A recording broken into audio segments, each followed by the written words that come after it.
Like Jen coming to you from Washington, D.C., well, actually Arlington, Virginia, but the airport here in D.C. So pardon the background noise. We have several news clips we have to get through from today, and I'm going to get started right now. It was a little crazy this morning trying to capture everything that happened this weekend and pick out, I think, the most relevant topics that you should particularly be paying attention to as we go forward in this week. Just as a reminder, we are less than 2 weeks out from the Dobbs decision anniversary. So I hope you're planning on joining us in Washington, D.C. on Saturday, June 24th for National Celebrate Life Day. We will be at the Lincoln Memorial. Dr. Alveda King, Michael Knowles, myself, Lila Rose, Sean Carney. It's going to be an epic moment, celebrating a victory that many believed was never going to actually happen. We're going to be celebrating the reversal of Roe versus Wade there at the rally that is completely free. It'll be live streamed as well as an evening gala, which is not a fundraising gala, but it's going to be an evening event where current pro-life leaders are going to be honoring past pro-life leaders, some of those leaders who have since passed on. So make sure you go to nationalcelebratelifeday.com and sign up as soon as you can. All right. First news article I want to talk to you about is I saw this weekend. Actually, my husband saw this weekend and pointed out. So there is a new proposal. There's a vote tomorrow, Tuesday, in Sacramento on this proposal where a parent can actually lose custody of their child if they do not affirm what they think their gender is. So if a 7-year-old says their gender does not match the identity, the name that their parents gave them, the pronouns that go with that name, their biological sex, that the child services will actually be able to remove the child from the home and take the child, and they're going to say it was an abusive parent situation.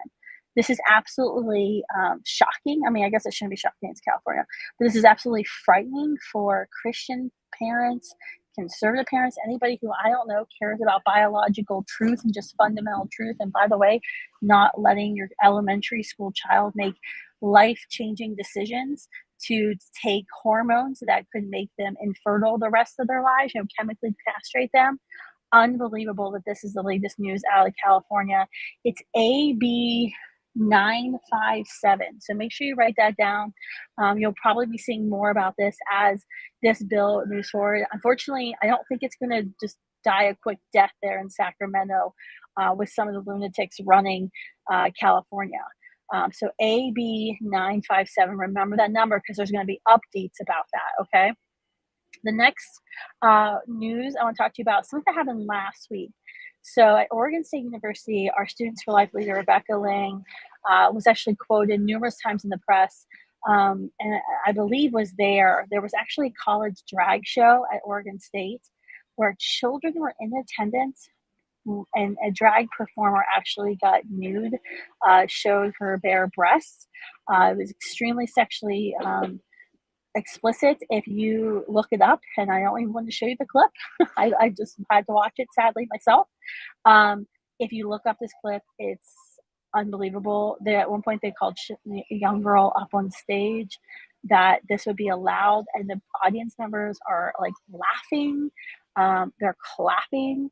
It was called the Illegal Drag Show. The LaSalle Stewart Center on campus hosted the event with nudity. I mean, and any other time in our history, we would have said this is child abuse.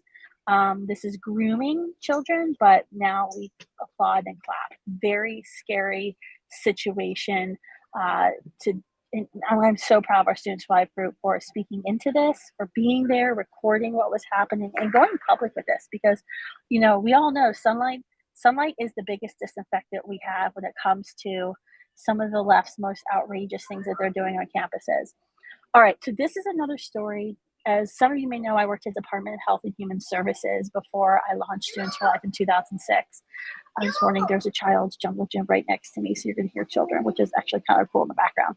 I miss my babies. But this is a story, you'll hear this word called PEPFAR, and it's emergency funding, taxpayer dollars from America that go overseas, and the goal is to fund organizations in third world countries to prevent the spread of HIV and AIDS. This is, you know, this is an important program because obviously we don't want anyone to have HIV or AIDS. But what we saw in the Bush administration, which we had to work for, and we had to work again in the Trump administration, we have to stop international Planned Parenthood, international abortionists. They often apply for this funding because they do reproductive care.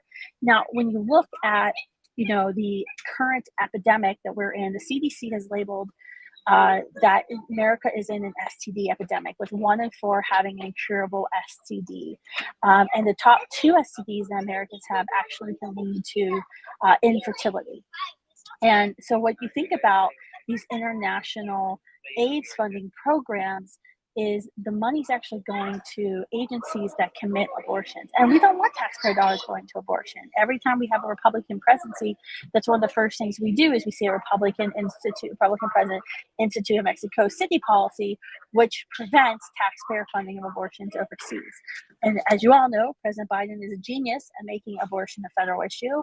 And so what's happening is Congressman Chris Smith, who is a moderate Republican, a long-term pro-life ally, one of the most pro-life men on Capitol Hill, from New Jersey. He and his wife, Marie Smith, lead an organization that really tracks international abortions. And so they've sounded the alarm that the current PEPFAR program, that's the money comes out of the Department of Human Services, is funding abortion agencies overseas.